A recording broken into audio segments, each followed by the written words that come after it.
Bonjour les amis, alors c'est la première sortie pour moi post-confinement parce que comme vous tous, on a tous été plus ou moins emprisonnés, pour pas dire carrément incarcérés volontairement, gardés à vue quoi.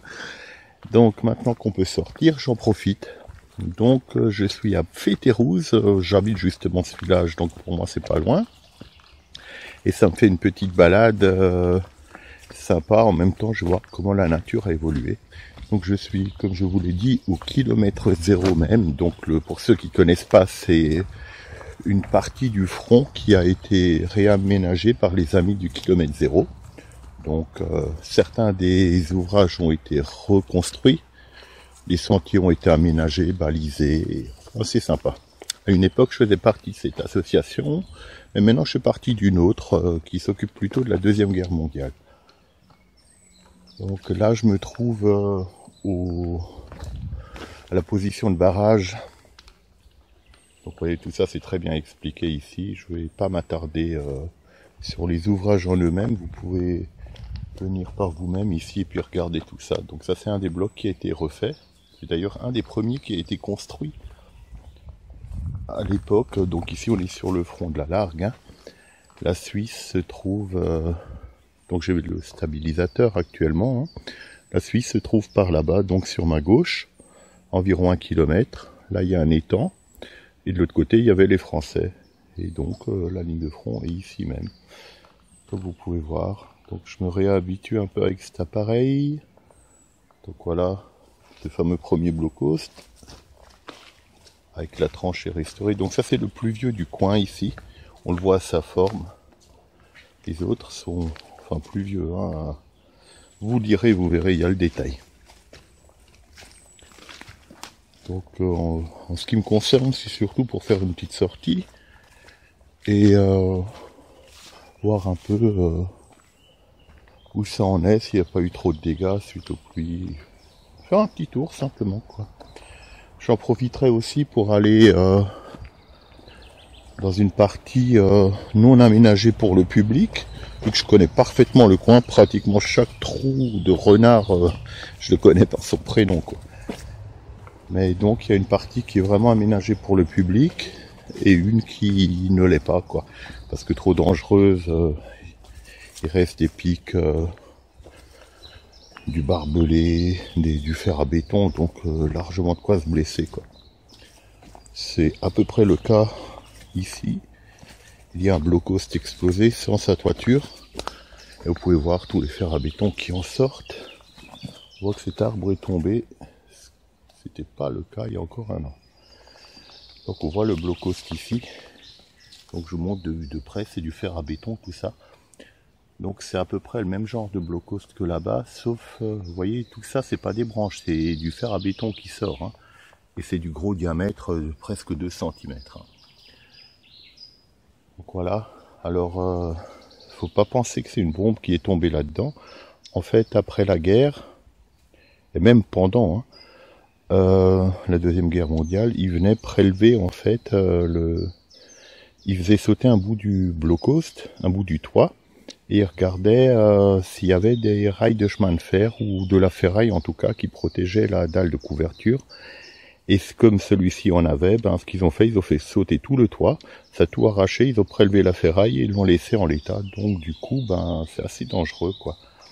Et les seuls blocos non reconstruits intacts, en fait, ils n'étaient pas renforcés de rails de chemin de fer, c'est-à-dire c'est la dalle de couverture, donc le toit, c'était simplement du béton avec du fer à béton. Alors dans ce cas-là, ils faisaient sauter juste un petit coin pour vérifier qu'il n'y avait pas quelque chose à récupérer, donc en gros des rails de chemin de fer. Et donc quand il y en avait, il faisait tout péter, quand il n'y en avait pas, il le laissait. Et celui-ci, comme c'est un des premiers, il n'y en avait pas, ce qui explique qu'il a encore son toit d'origine. Donc ça c'est de belles tranchées réaménagées par le kilomètre zéro, ce qui est plutôt sympa. C'est un peu casse-gueule à descendre là, je vais peut-être pas y aller aujourd'hui. Parce que il a plu toute la nuit. On voit même que ça fume si vous regardez bien, regardez les planches. Il a plu il n'y a pas longtemps et du coup ça s'évapore. Là il y a 28 degrés actuellement. Donc ça c'est un poste de tir qui a été refait. On voit la tranchée avec son caillebotte de tir en bas. Donc ça c'est du kilomètre zéro. Et j'ai participé personnellement à remplir ces sacs de béton. Donc c'est des sacs à l'étoile de jute, qui à l'époque étaient remplis de terre et de sable, mais nous on les a remplis de béton pour que ça tienne dans le temps.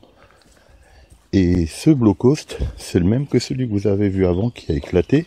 On peut voir la délimitation du béton comme ça. En fait, la partie basse est d'origine et le toit a été explosé et des rails ont été récupérés. Et du coup, il était béant avec le fer à béton et avec le kilomètre zéro. Ce qu'on a fait, on a recoulé, recoffré et remis les rails et coulé du béton. Et du coup, c'est son aspect d'origine, sauf que la partie, elle est de 1900, je sais pas si c'est 16 ou 17, ou 18 même, et la partie en haut, c'est avec le kilomètre zéro, il y a la date sur le dessus, je me souviens plus par cœur. Ça doit être écrit sur le panneau là-bas. De mémoire, c'était dans 2000 et des brouettes, 2000, 2010, je sais pas, quelque chose comme ça, peut-être un peu avant. Voilà, donc tout ça, c'était blindé de tranchées, donc évidemment, la position continue là-bas de l'autre côté, l'autre côté de la route. Et il y a d'autres bloc-host, ça fait partie du sentier. Donc je vais un peu me balader, voir un peu s'il y a du neuf. Et surtout je vais quitter le sentier touristique, je vais aller un peu dans des endroits que je connais, on va dire. Sans autre précision. Par exemple, je suis toujours donc au même endroit, sauf que je vais monter sur la colline. Et cette colline, en fait, elle servait de cantonnement, c'est-à-dire c'est toujours la ligne de front qui est derrière moi, mais là-haut, il y avait les abris où les gens, où les soldats allemands dormaient et pouvaient se reposer avant de remonter au front, donc de la ligne où on était avant, à moins de 200 mètres d'ici. Et à l'époque, vu qu'il y a un chemin ici, il y avait des abris en tôle cintrée ici, Et donc, comme c'est très facilement accessible, les paysans l'ont ressorti et récupéré la tôle. Et il y avait 2-3 abris comme ça, près du chemin. Et donc, la tôle a disparu. Mais plus haut, cette tôle, elle existe encore. Donc, comment vous dire, il y a plusieurs abris, des souterrains. Et tout ça, c'est encore en dessous. Ici, ça a été prélevé parce que c'est super facilement accessible. Donc, vous accrochez avec votre tracteur, vous tirez tout, vous arrachez tout. Ce qui explique qu'on en voit chez la plupart des paysans, vous les voyez dans les prés et tout, donc c'est simplement prélevé ici. Donc ce que je voulais vous montrer aussi, donc cette forêt a été coupée l'année dernière, tout ça c'était sous de beaux sapins, il en reste d'ailleurs quelques-uns ici. Je vais essayer de régler ces manettes, voilà. Ici vous avez de beaux sapins, et tout ça, ça date, la plupart on s'entend, c'est des pins, des sapins. Et vous voyez, il y a encore les traces du véhicule de bûcheronnage qui est venu ici, quoi. Et donc, on est en plein sur le front ici, Donc, je vais grimper là-haut. Alors, juste pour info, malgré qu'il a plu hier, on avait 14 degrés. Aujourd'hui, il y en a 28. Donc, moi, je suis en t-shirt, je vous montre. Salut. Donc, comme chaque année, je me balade. Donc, j'ai mis de grosses chaussettes parce que je vais quand même éviter les tiques, c'est la pleine saison. Et on va se balader un peu là-dedans. Peut-être qu'on trouvera quelque chose vu que le bulldozer a un peu labouré sérieusement le sol. Donc il faut vraiment vous imaginer ici des souterrains, donc des tunnels avec des abris. Je suis un peu désorienté parce que ici, c'est d'habitude tout vert, tout beau. J'ai pas l'habitude de voir le sol atomisé à ce point. Voilà, ici, il y a un encuvement assez grand. Donc, c'est effondré, vous pouvez voir, ça descend comme ça. En fait, il y avait un abri en tôle cintrée, simplement, ça s'est éboulé. Et il y en a quelques-uns en bon état. On a du mal à voir la tranchée, mais heureusement je sais parfaitement où elle est, de mémoire, donc je sais où je mets les pieds.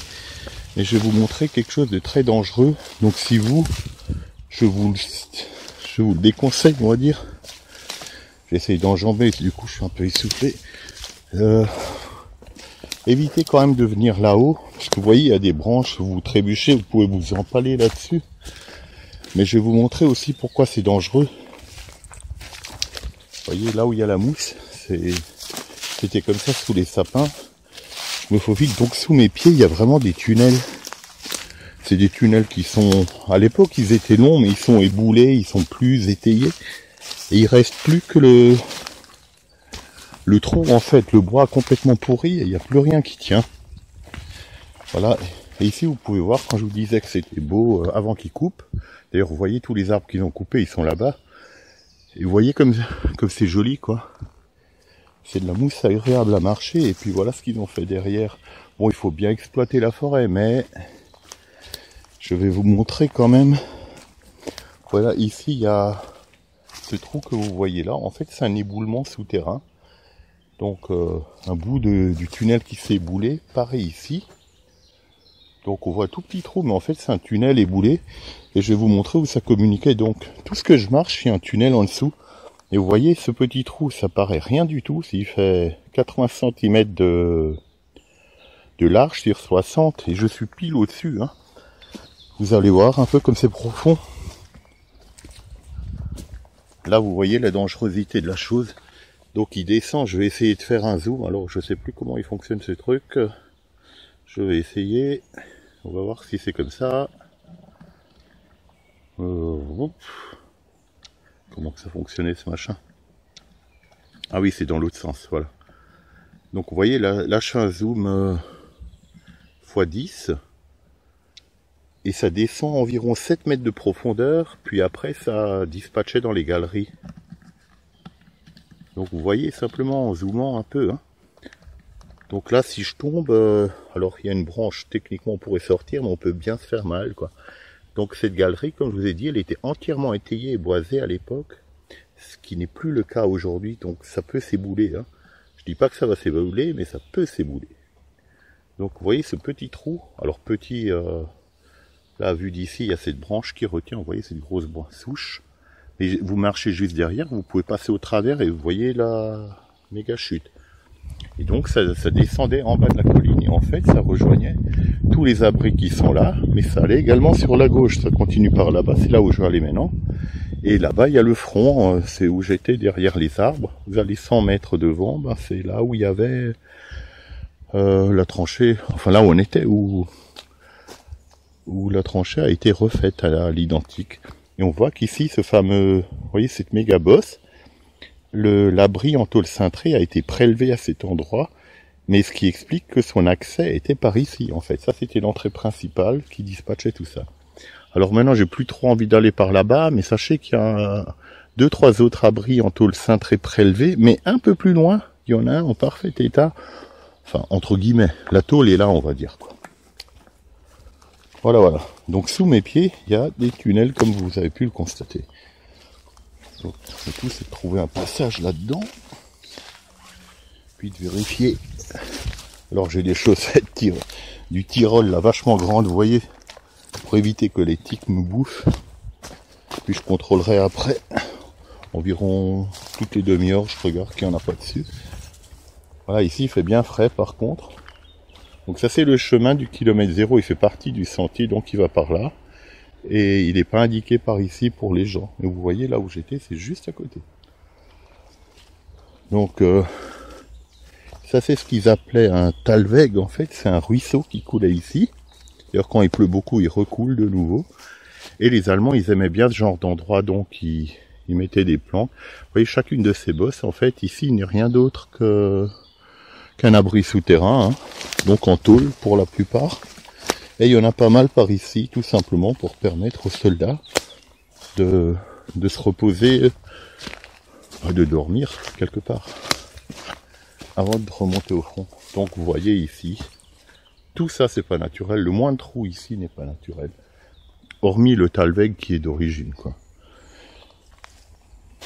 Donc on va un peu se balader. Vous voyez ces fameux trous dont je vous parlais.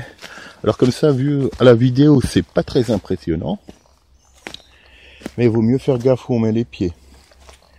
Et je vous donne un indice pour savoir si c'est un trou naturel ou pas. Ben, vous regardez simplement les cailloux. Vous voyez, c'est des cailloux de rivière, ils n'ont rien à faire en surface.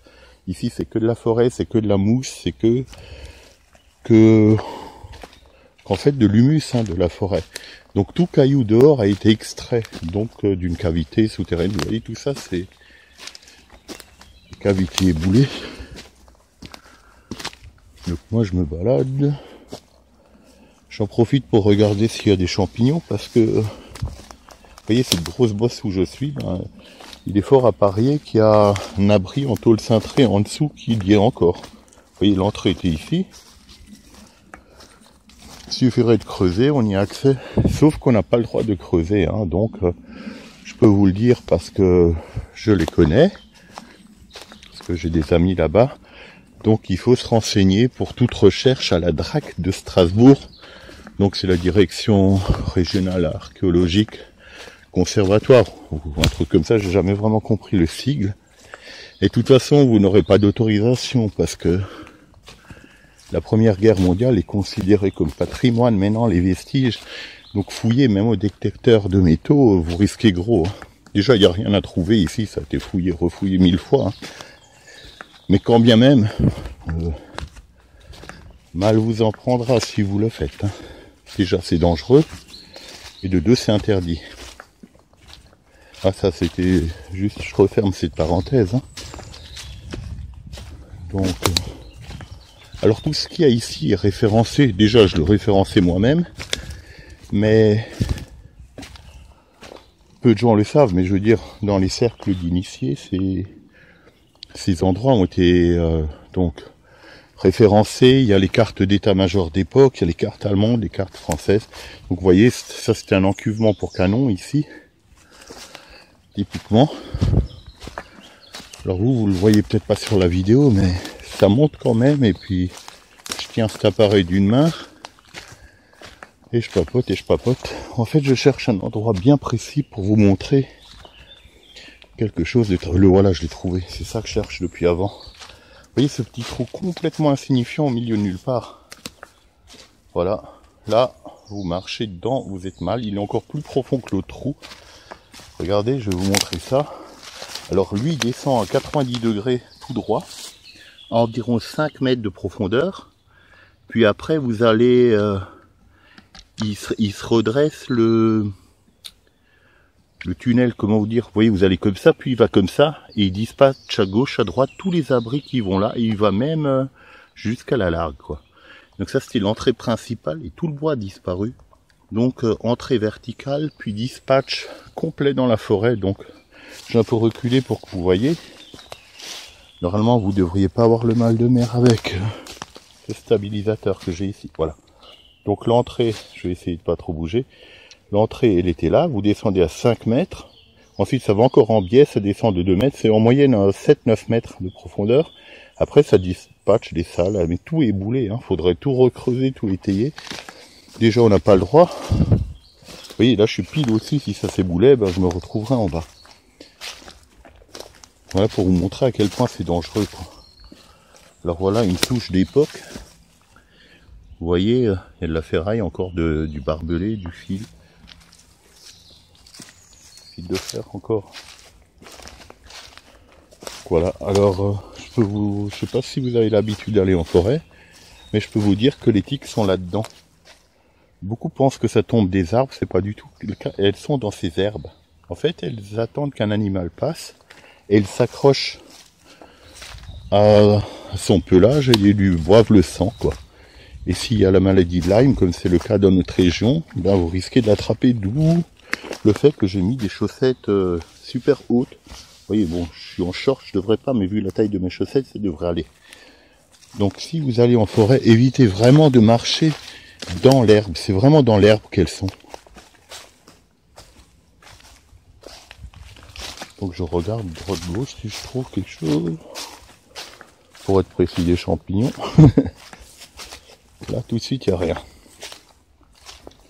Voilà, donc tout ça c'est des tunnels en partie éboulés.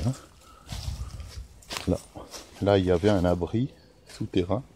On peut voir la cuvette. Donc c'était une tôle cintrée, mais elle s'est affaissée tout simplement et s'est tombée avec son accès par là. Sachant que tout ça communiquait avec la galerie que je vous ai montré. Là il y a un gros champignon, il a l'air dégoûtant. Ça doit être une russule charbonnière que la limace qui est là a bouffé. Voilà, donc on voit les trous, donc les renards et les blaireaux se sont installés. Et vous voyez ce que je vous ai dit, ces galets, ça c'est des indices. La preuve, vous voyez, c'est ce qui a été excavé et ça sort de là-dedans. Voilà, donc c'est pas du tout naturel. Alors ici, on arrive dans un petit coin que moi j'appelle la falaise. Donc elle est juste au-dessus du sentier du kilomètre 0. En fait, comme je vous ai dit, c'est entre guillemets la deuxième ligne. C'est pas la deuxième ligne qui est beaucoup plus loin. Mais on va dire c'est toujours c'est une des 3 lignes de la première ligne. Parce que la première ligne, il y avait là où il y a les blocos. Ensuite l'abri et le cantonnement. Et derrière, c'était le repos et l'infirmerie. Et donc sur cette ligne de falaise, vous voyez parfaitement la tranchée qu'on peut deviner qui a été comblée après-guerre, mais on peut encore la deviner, vous voyez, elle est vraiment en rebord de falaise, là. Et elle a été fortifiée également, il y a des blocos dessus. Donc malheureusement, tous ces blocos ont été dynamités à l'explosif pour récupérer la ferraille. Et vous pouvez voir, celui-ci, il lui manque le toit. Alors ça, vous ne le verrez pas sur le sentier du kilomètre 0. On y est pourtant, mais c'est pas sur les cartes. Donc on est un peu à l'arrière, quoi. Donc le vrai sentier se trouve à peu près à 300 mètres devant, 200-300 mètres. Voilà. Et donc, vous voyez, l'accès de ce bloc-host. Donc on peut vraiment deviner un créneau. Il y avait un créneau là, c'est le même que là où vous garez la voiture. C'est un bloc-host à 5 créneaux typiques. Hein. Donc il y en a un là, un là-bas. Et je ne sais pas maintenant si on avait deux de côté, ça je pourrais plus vous dire. Voilà, il y en a déjà un là de bloc-host. Maintenant, je vais descendre un peu. Alors ici, il faut faire vachement gaffe parce que comme c'est des blocos explosés, vous trouverez encore des bouts de béton. Là-bas, il y en a un autre un peu plus bas. Hein. Donc je vais vite vous le montrer. Comme bon, tout ça, j'ai déjà filmé, mais je le fais vraiment pour vous montrer. J'y vais vite. Voilà, il se trouve un peu en contrebas, qui a été dans les mêmes conditions explosé. Hein. Vous voyez, vu d'ici, vous voyez rien. Et pourtant, allez, je descends. Vous le devinez ici. Voilà, je ne vais pas descendre plus bas. En fait, ça c'est du béton. Hein. Donc, je vais essayer de regarder le bout de mon doigt. Hein. Ça me fait penser au dicton. Quand le sage monte la lune, l'imbécile regarde le doigt. Mais ici, on va pas faire comme ça. Donc, vous voyez, ça c'est un bout de béton éclaté, ce petit machin vert. Donc tout ça, c'était l'emplacement du bloc-host. Et il manque tout le toit en rail et il contrôlait donc la vallée par là. Donc on voit les gros morceaux. C'est de la belle bête, hein, celui-là. Il fait 1,50 m, la partie verte. Hein. Donc voilà, complètement explosé, avec les tranchées d'accès. Donc on peut voir les tranchées de surface qui y menaient, mais également souterraines par le tunnel que je vous ai montré. Voilà. Donc je remonte un peu. Alors pour les champignons, c'est mort, il n'y a rien. Je regarde, pourtant il devrait y en avoir, mais là... Normalement, il y a le cèpe d'été qui devrait être là. Les chanterelles, le tube. Le polyphore soufré, mais lui, il est dans les arbres en hauteur, il n'y en a pas. Mais bon, faut aimer bouffer ça, quoi. Donc je papote pour meubler. Mais voilà. Donc on peut voir un bout du béton qui a volé jusqu'ici. Hein. Vous voyez, il est là. Et le blocos, c'est quand même à 15 mètres par là-bas, quoi. Alors tout ça, c'est ce que j'appelle la falaise, tout simplement, parce que ça va en pente. Vous voyez, ça descend en bas. C'est pas impressionnant, mais ça reste un dénivelé à protéger, quoi. Et tout de suite derrière, hein, donc, vous voyez, ça c'est vraiment, là je suis sur le rebord de la falaise. Et tout de suite derrière, tout ça c'est des positions d'artillerie. Il y avait donc des canons là-dedans, enfin pas dans tous les trous, parce que j'ai la carte exacte. Mais c'était, si vous voulez, abri à munitions, avec abri trou, plus un canon de temps à autre par-ci par-là, suivant la carte. Donc ici vous voyez c'est joli, on voit bien ce que je vous disais, la falaise ça descend jusqu'à la largue quoi, qui va en première ligne. Et là une magnifique tranchée, vous voyez, qui zigzagouille jusqu'aux gros arbres. Alors les arbres les plus gros étaient déjà là à l'époque, hein. Donc souvent à leurs pieds il y avait soit un blocauste, soit vous trouvez du barbelé dedans. Ici il y a un abri intéressant qui est boulé, mais il reste un bout de son tunnel d'accès, donc ce qui pourrait être intéressant, jeter un coup d'œil.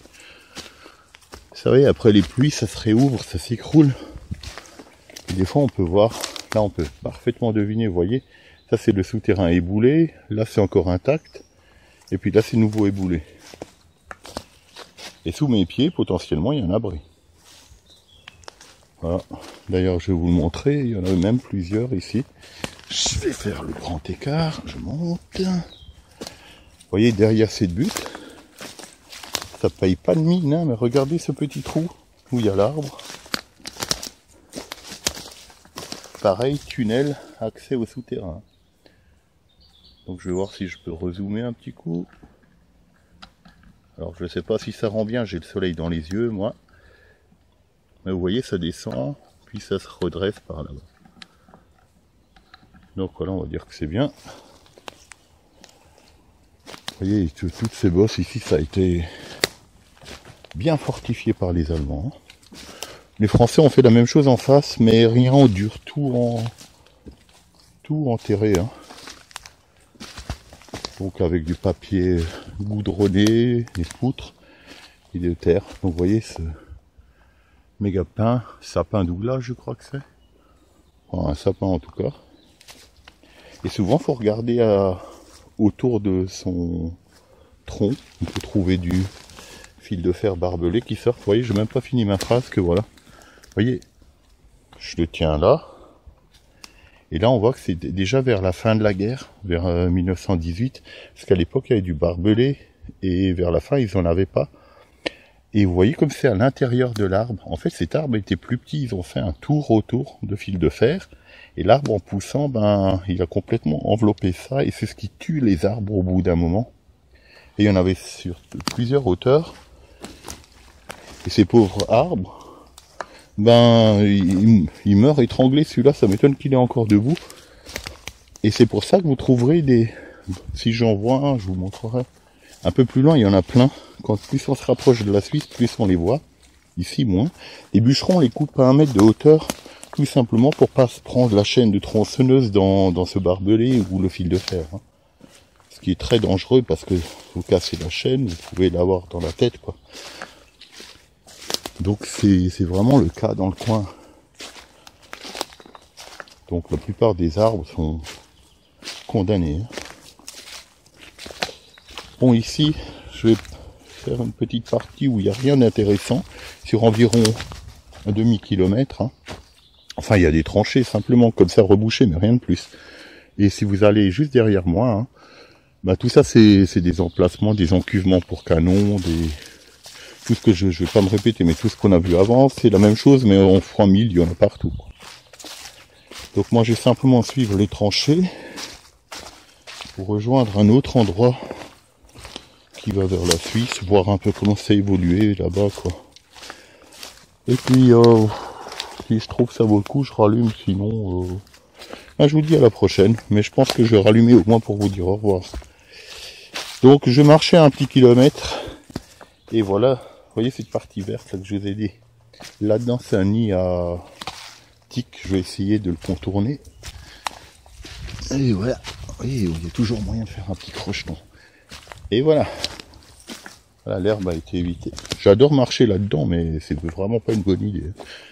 Bon, à plus tard. Cette fois, je suis dans les sous-bois, hein. Donc, l'avantage, c'est, hormis le fait que c'est sombre, et surtout que le soleil, il empêche les mauvaises herbes, même les herbes tout court, de pousser. Du coup, on peut voir les tranchées comme si on était en hiver, quoi.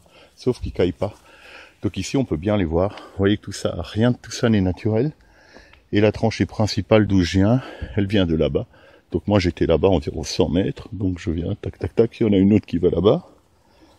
Alors, une partie de ces tranchées étaient bien là, mais d'autres parties sont des tunnels éboulés. Hein. Donc voilà, c'était plus pour dire quelque chose. Voilà, regardez ça. Je viens de le voir, ça je l'avais pas vu avant. Vous voyez le fil de fer qui est là, double en plus, si vous le voyez sur ma main.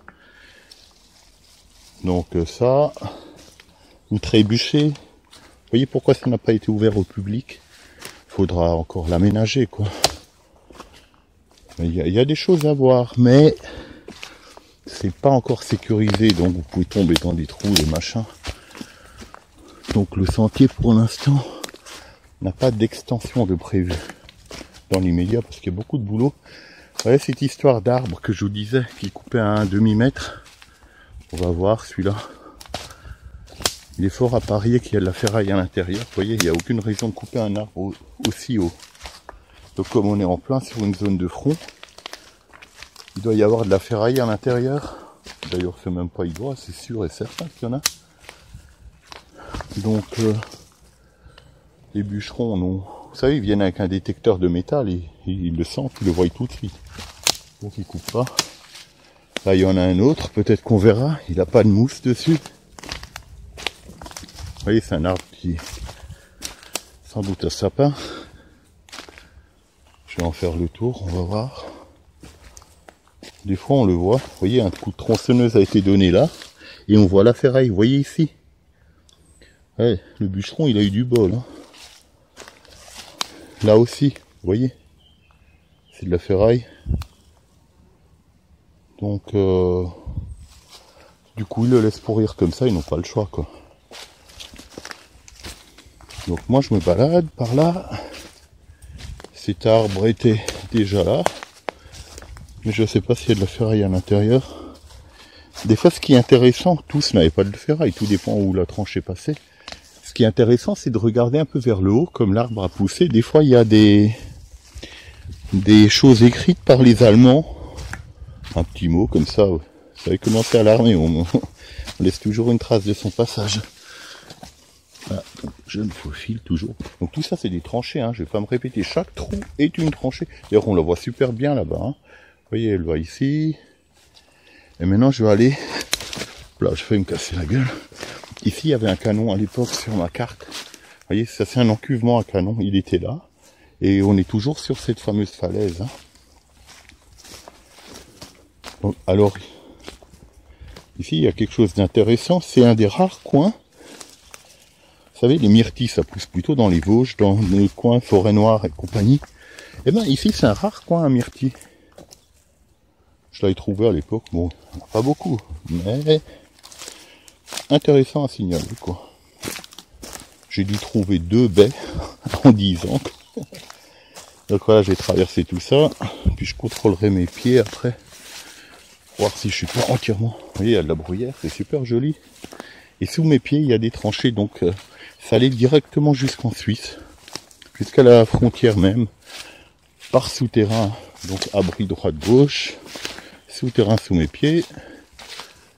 À l'époque, les Allemands, ils faisaient des blagues, ils disaient que le tunnel était si long que c'était carrément un métro. Vous voyez les myrtilles? Je racontais pas de salade, il y en a. Tac, tac. Moi, je sais pas si je vais les goûter. Parce que les renards ont dû pisser dessus. Mais j'ai quand même goûté, bon, on verra bien si je tombe malade. En tout cas, je préfère ça que le Covid. Hein. Alors ici, il y a ces fameux trous dont je vous ai parlé. Hein. Donc si vous traversez ces champs de myrtilles, il faut vachement faire gaffe de ne pas tomber. Alors moi je sais où sont les trous. Il y en a un là-bas. Vous le voyez, c'est ce gros machin. Donc là-bas, faut pas aller. Moi je vois... Alors je sais pas si ça rend sur la vidéo. Moi je vois où je mets mes guibolles. Et là, il y a un blocos qui est explosé juste là. Il est en bas. Il reste juste un piquet. Et... son emplacement de tir en fait. Vous voyez ici ça s'est éboulé. Alors ah oui ça s'est bien comblé. Avant on voyait encore un trou, ça descendait au moins 5 mètres plus bas quoi. Donc ça continue par là-bas quoi. Donc potentiellement l'endroit où je suis pourrait très bien s'ébouler, je passe ça avec en bas quoi. Donc pour l'instant ça reste dangereux. Mais vous savez, ça c'est un peu la loterie. Soit ça tombe pas.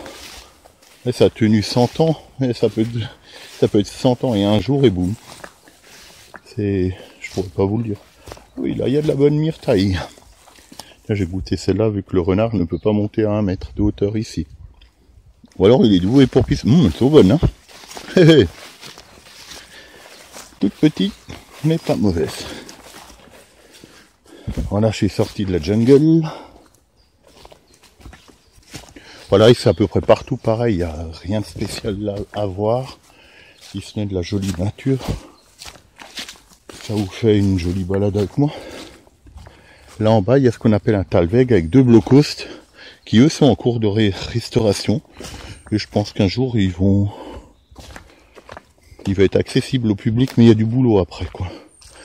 Là je vais pas y aller parce que c'est casse-gueule. Vous voyez, dès que je sors de la partie éclairée par le soleil, on revient dans la pénombre typique qu'on peut avoir en automne. Et le fameux blockhaus dont je vous disais qui est en cours de restauration, il est juste de l'autre côté du talweg là-bas. Il est en haut. Je pense pas qu'on va le voir avec ce feuillage, mais il est en haut. Moi je le vois en tout cas d'ici. Et bon, je vais essayer de monter de l'autre côté. Vous voyez, pour moi c'est tellement plus simple de prendre ce chemin et de rejoindre la route. Parce que là il y a une côte quand même relativement raide et c'est glissant. Je vais essayer de monter là. J'avais pas prévu de faire ça, mais bon, allez, donc j'y suis. Voilà, donc j'arrive dans la rivière, le talweg qui se remplit d'eau par forte pluie. D'ailleurs vous voyez comme ça raviné ici, hein. Donc le talweg il va là-bas au fond et il y a encore un abri qui a été malheureusement explosé, donc il n'y a rien à voir pour vous là-bas. Et puis c'est casse-gueule, hein. Il y a des branches et il y a aussi de l'eau, des fois vous pouvez vous coincer les pieds. Mais je vais vous montrer le blockhaus en face qui lui bien sûr fait partie du kilomètre 0, mais il n'est pas encore, comme je vous ai dit, sur comment je vais passer là. Vous avez vu la montée et c'est super glissant quoi. Et là, j'ai pas envie d'aller à cause des tiques. Là, la maladie de Lyme, je l'ai pas vraiment programmée pour aujourd'hui, quoi. Allez, hop, j'y vais. Voilà, j'y suis. Pile au pied du blockhaus. N'empêche, vous avez vu ce gros tas là? Mais c'est simplement le blockhaus. Je vais vous le montrer en... Je l'avais déjà filmé à l'époque. Vous avez qu'à le comparer avec mes vieilles vidéos. Et vous pouvez voir, c'est de la belle bête, hein. Donc accès derrière par galerie. Donc il a encore sa toiture pour la bonne et simple raison parce qu'il n'y a pas de rail qui le soutient. Donc ils font exploser un petit coin. Vous voyez ce que je vous ai dit qu'ils font exploser? Ça c'est du béton explosé. Ils l'ont écorné là, regardez bien. Le blockhaus c'est ça, il manque ce petit coin. Ils l'ont fait péter. Ils ont vu qu'il n'est pas armé. Les blocs ont volé ici. Et ils l'ont laissé parce que la dynamite... ou les explosifs, fallait déjà les avoir. Hein.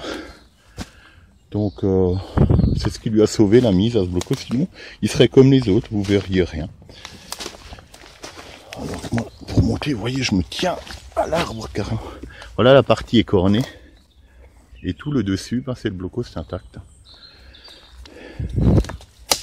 Et la Villa Agathe a été sauvée pour les mêmes raisons d'autres blockhaus français qui est de l'autre côté du front. Et vous voyez... l'énorme quantité du béton. Ça c'est l'arrière du bloc avec son entrée. Donc l'accès c'était par là.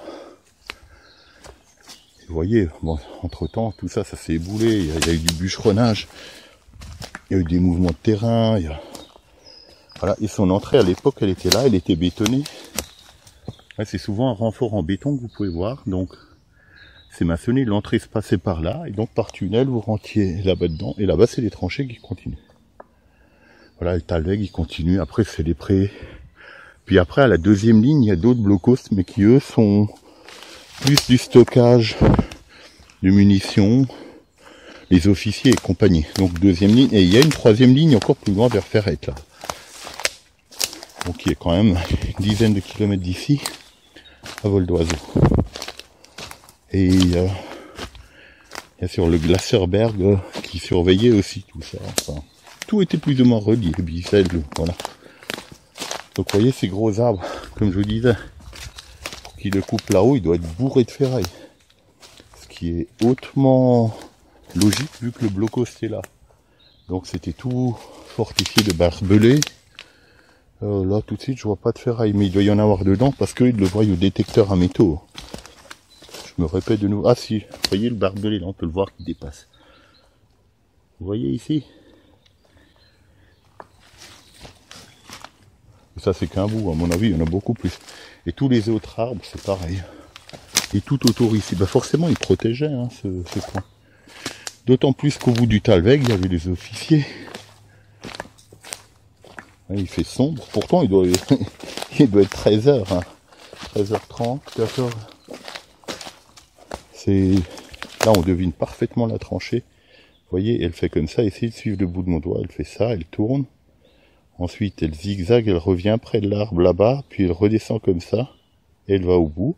Elle va rejoindre en fait l'endroit où j'étais avant. Je vous avais parlé là où il y a les myrtilles d'un blocos qui est explosé. Bah ça y aller direct. Et donc pour moi la Suisse elle est toujours là-bas. La route du kilomètre 0 elle est juste en bas. Hein. Donc on peut pas la voir d'ici, mais elle est environ 50 mètres derrière ce truc. Et vous voyez c'est des choses quand vous visitez le sentier ici que vous pouvez pas voir. Mais je vous le dis et je vous le répète, hein, ne venez pas ici le soir quand vous n'êtes pas dans votre état parfait, vous voyez. Toutes ces branches, tout ça, vous trébuchez, vous pouvez vous transpercer. Alors là, c'est des branches, passe encore, mais des fois, c'est des bouts de ferraille. Donc c'est vraiment dangereux. Vous voyez, si tous ces arbres n'ont pas été coupés jusqu'au bout, c'est pas pour rien. Vous voyez, celui-là, il fait plus de 2 mètres de haut, hein, et il est bourré de ferraille. Hein. Donc il suffit que, je sais pas, vous vous adossiez contre, vous trébuchez, vous tombez par terre, parce qu'il y en a au sol aussi. Moi j'ai des chaussures renforcées, c'est des chaussures de sécurité. En dessous il y a de la ferraille, donc même si je marchais sur du fer, je risque rien. Et puis surtout je connais les lieux, je suis natif d'ici. Enfin natif, disons, j'habite ici depuis une vingtaine d'années quoi. Voilà. Donc je descends, alors tout ça c'est des tranchées qui ont été comblées, hein. Donc ça va par là-bas. Et là il y a d'autres petits blocos de crête, là il y en a un autre qui a été explosé. Et là vous voyez que c'est clair, on revient au kilomètre 0. Voilà, ça c'est ce que moi, vous vous souvenez, j'avais donc une tranchée de crête, ben elle continue en fait ici, elle va jusqu'en Suisse. Et si vous longez cette ancienne tranchée comblée, donc à savoir qu'il y en avait une souterraine, comme on a vu avant, qui y est toujours, hein, mais éboulée en partie, donc inexploitable hein, en l'état. Donc c'est intéressant à voir, c'est comme ça que j'ai trouvé les blocos à l'époque, quand je les cherchais. Donc ici il y avait un blocos. Les seuls indices qui restent, c'est le cratère et le béton. Il n'y a pas lieu d'avoir du béton ici. Vous voyez ces grosses pierres, toutes ces mousses, c'est que du béton éclaté. Donc ici il y avait un gros blocos. Et comme on est tout près de la largue, qui est 50 mètres là, d'ailleurs je l'entends couler, ben du coup ils mettaient de la ferraille pour protéger les Français. Ils pouvaient avoir un tir direct dessus. Et il fallait se protéger des impacts directs d'obus. Hein. Ce qui explique qu'aujourd'hui, malheureusement, ces blocos ont disparu.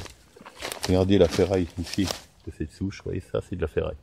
Vous marchez là, vous trébuchez, comme ça, tac, vous le voyez pas et vous vous empalez sur ces bouts de fer ici.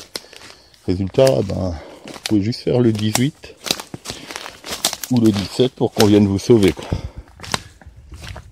Donc ça reste quand même un champ de bataille, même s'il était moins sanglant qu'au Hartmann-Willerkopf, ou dans la Somme ou à Verdun, ça reste quand même un champ de bataille, donc avec ses dangers. Il n'est pas rare de revoir surgir après de fortes pluies un shrapnel,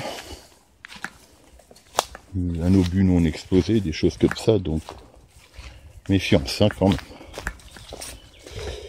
Bah voilà, je sors de ma jungle. Vous voyez la facilité, je sors par le vert, je me chope des tiques. Mais si je prends un peu par là, je me préserve. Oh, des framboises. Enfin non, des fraises des bois. Oui. Oui. Bon, celle-là, je vais pas la manger parce que les renards ont dû pisser dessus. Mais vous voyez, c'est joli, quoi. C'est mignon, hein. Bon, je la laisse. Voilà, pose de chasseur. Alors la route qui va là-bas, comme je vous ai dit, ici on est sur le sentier du kilomètre 0 ouvert au public. Là-bas c'est donc les postes où on était, à environ 1 kilomètre. Et si je tourne simplement dans ce sens, donc ça va vers la Suisse. Tant que je suis là, je vais y aller. On va aller jeter un coup d'œil tranquillement. Et après on va rentrer gentiment aussi. C'est une petite balade digestive. Vous n'apprendrez rien de spécial, mais le fait que je vous montre ces petites choses, ça peut être sympa. Donc là-bas, il y a un autre poste. Vous voyez, à environ 200 mètres sur la gauche. J'avais aidé à faire les escaliers à l'époque quand je faisais partie de la sauce. Ça date maintenant. Et je vais voir un peu comment ça a évolué. Moi, j'y étais avant le confinement, ça n'a pas dû beaucoup changer. Donc à tout à l'heure. J'ai fait à peine 50 mètres. Ce que je vous disais, la falaise, vous voyez, là je suis toujours sur le même sentier. Mais en fait, juste là-haut, on peut voir un peu de jour. Vous voyez, où on voit le ciel à travers les arbres. Mais à leurs pieds, là, c'est cette fameuse tranchée de crête que je vous disais. Et de temps en temps, vous trouvez un bloc-host explosé, tout petit. Il faisait à peine 1 mètre carré, c'était pour une personne. Hein. Et je sais qu'il y en a un ici. Donc, si vous marchez un jour là, vous pouvez vite jeter un coup d'œil comme ça à travers les branches. Faudrait juste monter un peu là-bas ou pas quitter l'endroit où j'étais. Et puis vous les verrez, il y en a un là et un peu plus loin. Il manque juste le toit. C'est tout petit, hein. C'est un carré de béton de 1 mètre sur 1 mètre, mais il y en a au moins 2. Et plus haut, il y a la crête, elle continue. Et tout en haut, c'est pareil. Il y en a 2, 3 avec des abris. Et cette fois, la tôle, elle y est, c'est des abris. Mais on peut pas rentrer dedans, hein. C'est en partie éboulé. Et puis je vous déconseille de rentrer dedans, parce que si ça s'éboule, pour vous retrouver, déjà qu'on a du mal à les trouver eux, alors imaginez vous si vous êtes dedans. Voilà. Alors là, je sais qu'il y a un chêne, vous voyez, un gros chêne, on a du mal à le voir là. Il y a un gros chêne avec plein de barbelés, il est bourré de barbelés, c'est un gros chêne qui était là. Tout le sol est jonché de barbelés, quoi. Et même quand vous viendrez ici, sur le sentier officiel, regardez vers la gauche, là, comme ça, vous verrez des arbres coupés à 1 mètre, blindés de barbelés. Ça sort de partout, quoi. Surtout dans ce coin-là, vu qu'on s'approche de la Suisse. Donc, un peu plus tard, je vous raconte tout. Hein. Alors, je commence à m'approcher doucement de ce poste. Et vous voyez ici cet arbre, il y a du barbelé dedans.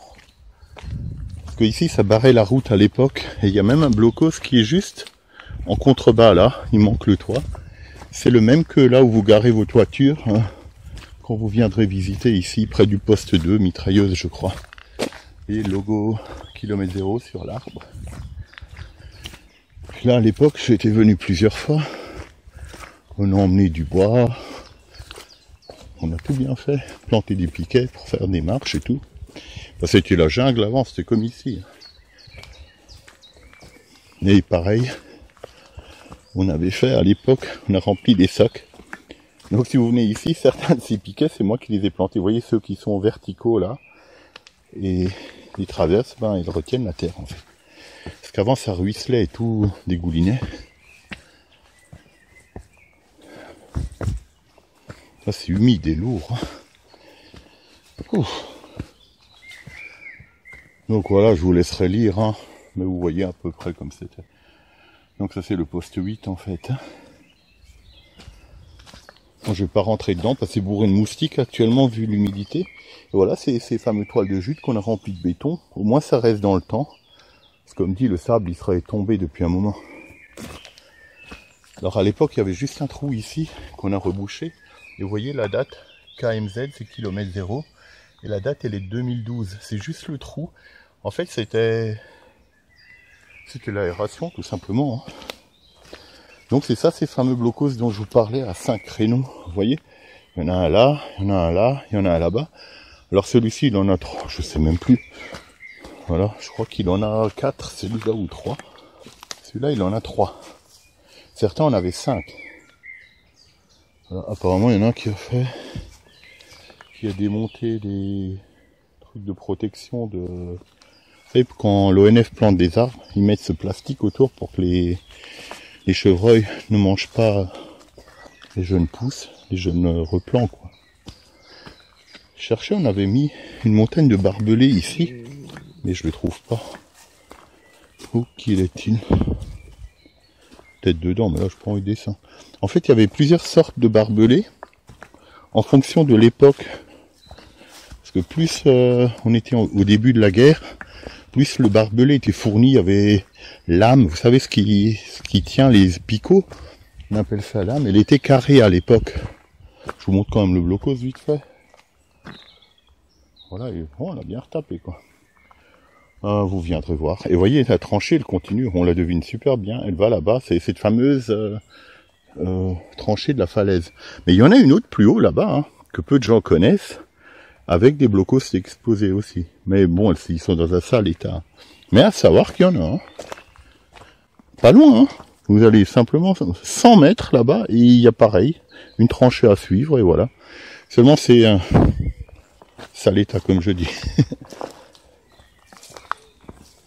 Voilà, donc je m'attarde pas parce que c'est des choses ouvertes au public, vous pouvez le visiter par vous-même ça. Donc ici on est toujours côté allemand. De l'autre côté de la Largue, c'est côté français. Donc ben voilà.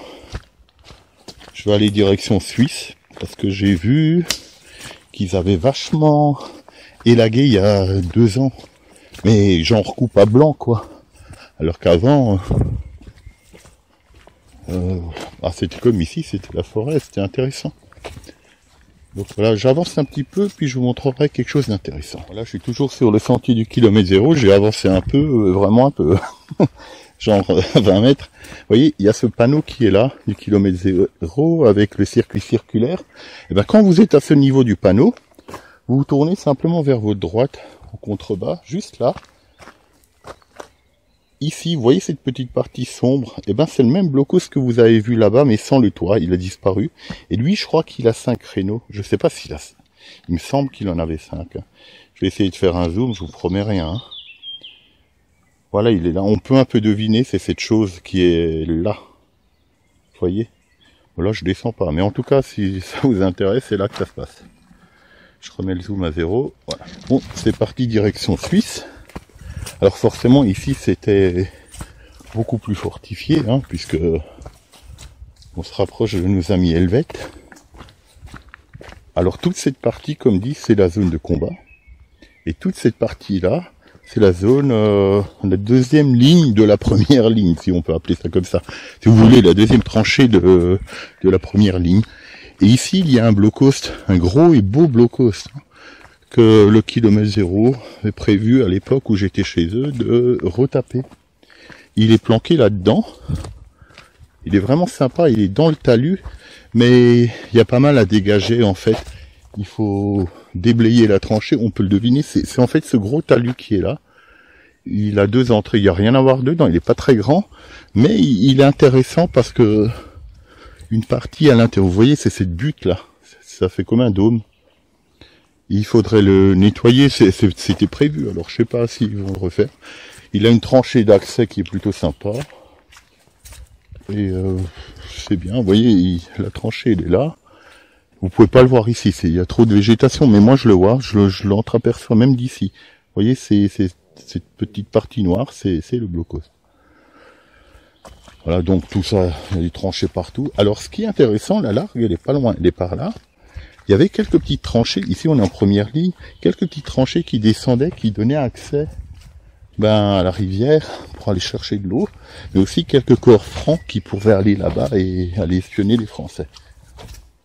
Et on peut deviner une prairie là-bas, c'est une coupe à blanc qui a été faite il n'y a pas très longtemps, hein, genre environ 2 ans, et c'est déjà de l'autre côté de la Largue, les Français étaient là-bas quoi.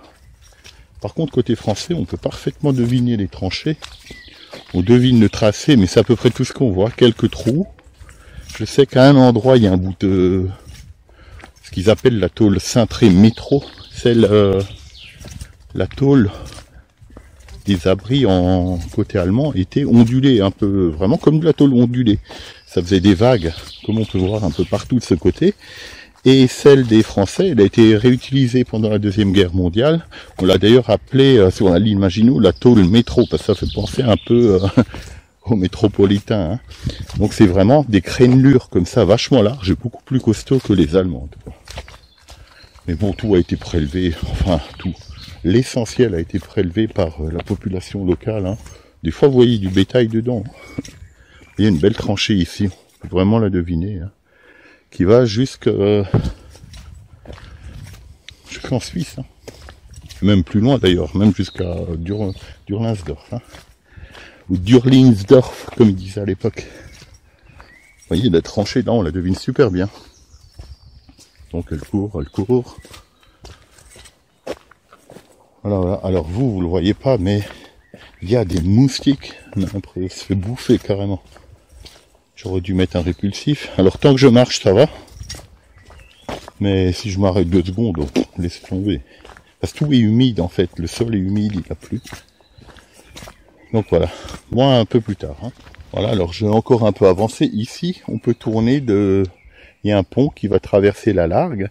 Et ce chemin existait à l'époque. Il menait à un moulin qu'on appelait le moulin haut. Et là, vous êtes garé près de l'étang. Quand vous venez ici, en fait, c'était le moulin bas. Qui a été rasé, en fait, même pendant la Première Guerre.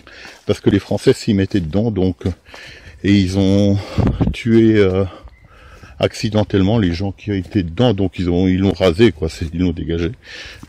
Faudra relire l'histoire près du poste mitrailleuse, vous avez le détail qui est expliqué là-bas. Donc il faut savoir que l'étang n'existait pas pendant la Première Guerre mondiale, il a été fait. Et donc d'ici, toute cette forêt que vous voyez ici, en fait il n'y avait rien, c'était des prairies, d'ailleurs d'anciennes photos d'époque le montrent, et ben vous pouviez, où il y a le blockost poste mitrailleuse, ce qu'ils appelaient le canon revolver, en fait c'est une espèce de gros canon mitrailleur comme ça, ils pouvaient tirer jusqu'au moulin bas, hein. Uniquement par la vallée. Donc en fait en défrichant tout ça, c'est peut-être entre guillemets discutable on va dire de l'ONF, mais bon comme dit il faut bien vivre une forêt, ça s'entretient, donc voilà je vais pas leur lancer la pierre non plus, mais vous voyez ça repousse de toute façon. Mais à l'époque c'était des prairies, donc il y avait rien, donc ce qui explique pourquoi certains blocos, vous voyez, je passe du coq à l'âne. La fameuse tranchée de crête dont je vous parlais avant où on était, ben elle revient ici, elle traverse le petit sentier et elle continue là-bas. Et moi je l'ai déjà suivi quand il y avait les arbres, donc du coup la végétation était moins dense parce que le branchage des arbres empêchait justement un développement anarchique de la végétation. Et vous voyez ici c'est également un poste où il y avait un petit blocos, il y a du béton. Là on s'approche de la Suisse. Vous voyez l'ancienne borne qui est là. Le sentier est devenu sympa. À l'époque c'était boueux ici. On n'avait même pas idée. Bon je cavale un peu. Alors j'espère que ça bouge pas trop avec ce stabilisateur normalement. Sur ma précédente vidéo, si vous regardez dans l'ordre où je les ai mis, j'en parle un peu, ils appellent ça le gimbal, je sais même plus. La marque c'est Rolei. J'ai acheté ça pour pas leur faire de la pub, simplement Aldi, hein, à l'époque. C'était pas très cher, 79 €, je me suis dit allez hop, on va essayer. Comparé au modèle haut de gamme, hein, qui coûte 200, 300, même 500 €, hein, il a l'air de faire son boulot. Vous mettez votre smartphone dedans, et puis par Bluetooth, vous avez une poignée avec des manettes, et vous pouvez régler pas mal de choses, comme le zoom. Vous voyez, là je suis en train de bouger ma main droite-gauche, pourtant c'est relativement droit. Et j'ai oublié de vous dire, juste là derrière, quand je dis là derrière du sentier, vous voyez, on est arrivé pratiquement en Suisse, là. Juste derrière, à même pas 20 mètres, vous avez une deuxième tranchée qui se balade, donc c'était pour se protéger. D'ailleurs, elle réapparaît par endroits des fois là, et voilà. Donc voilà. Alors pour ceux qui sont jamais venus, je vous montre le panneau. Donc c'est le circuit du kilomètre 0. Le pont de Moos, c'est là où je vous ai dit, où vous pouvez vous garer là-bas, hein, où il y a le captage des eaux de Fétroux, enfin une des sources de captage. Et voilà, vous suivez les panneaux circulaires et le petit panneau du kilomètre 0 et vous perdez pas. Je crois que tout le circuit fait 13 km à peu près. Mais bon, il mène pas là où j'étais. Et un peu plus haut, juste là-bas, où j'ai la main, alors là c'est 20 mètres, il y a un blocos complètement explosé et on regarde encore ce que ça pouvait être. Et moi je l'ai vu sur mes cartes, en fait c'est simplement un abri. Hein. Donc voilà, ce fameux canon revolver, ça fait penser au canon des westerns, sauf que c'est du très gros calibre. Donc vous lirez le détail, vous pouvez même le trouver sur internet, ça. Hein.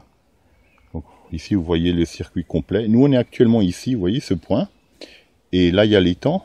Donc en fait le circuit c'est ça, hein. Et chaque étoile représente donc un ouvrage à voir qu'on a restauré. Et moi en fait je me suis baladé avec vous ici carrément dans cette partie là. Et j'ai les cartes détaillées, même le lidar de toute la zone, donc le moindre trou, le moindre machin, je l'ai, quoi. Donc je sais à quoi ça correspondait, et puis voilà. Et puis il n'y a pas que moi, il y a des gens très calés qui ont également ce genre de choses. Mais disons, moi j'ai vraiment tout prospecté, j'ai vu ce qu'il y avait à voir, et j'ai rendu compte aux autorités justement pour référencer et tout ça, quoi. Donc, je peux vous dire, il y a des choses à voir, mais c'est à dégager, ça, à nettoyer et tout. Et puis les fouilles sont interdites, hein, comme je vous ai dit. Si vraiment vous voulez faire ce genre de choses, faudra aller voir avec la DRAC de Strasbourg. Et là, je vais enlever un tic sur ma main. Regardez ce salopard. Vous voyez, il est là. Il m'a pas encore piqué, mais il était dans l'herbe. J'ai touché juste une herbe. Il est parti. J'ai juste touché cette herbe. Hein. Je vais vous la montrer. Elle était au panneau. En tournant, regardez cette herbe-là. Je l'ai juste effleuré, elle était dessus. En fait, ils se mettent au bout des herbes et ils attendent que quelqu'un passe pour s'accrocher dessus et vous pomper le sang, quoi. Alors ça, normalement, c'est pas... Ici, il y avait une guérite pentagonale là-dedans. Donc ça, c'est son ossature, si vous voulez. Il y avait une espèce de blindage en forme de guérite pentagonale, c'est-à-dire il y a 5 côtés. Hein. Vous voyez un côté là, un en biais là, un en biais là, et il y avait un couvercle dessus. Alors j'en connais quelques-unes dans la région intacte, hein, mais il y en a une près de Bizel, mais remplie carrément à moitié de cadavres de vaches. Vous savez, le paysan a balancé les os et donc ça c'est pas cool. Hein. Ça fait un équarrissage en moins. Ou la vache est tombée dedans, le paysan l'a pas vu, j'en sais rien. Et il y en a 2-3 comme ça qui ont été abîmés. Et tout ça, c'était nickel. Vous voyez, pendant le confinement, comme ça a poussé, c'est tout juste si on peut le voir. Hein. Ici, il y a ce fameux canon revolver qui était là-dedans, dans ce blocos. C'est pour ça que c'est écrit entrée interdite. Et il y avait en fait, ici, il tirait par là. En fait, le trou y est encore, c'est juste la végétation qui est poussée dedans. Et tout ça, c'était nickel, on pouvait se balader. Hein. Vous voyez la ferraille qui est dedans, mais là, je suis surpris de la végétation. Hein. C'est sûrement pas moi qui vais aller là-bas dedans. Ça pique. Mais l'arrière, l'entrée du bloco, c'était là. Et puis il y a un escalier qui descend, mais il est toujours en eau.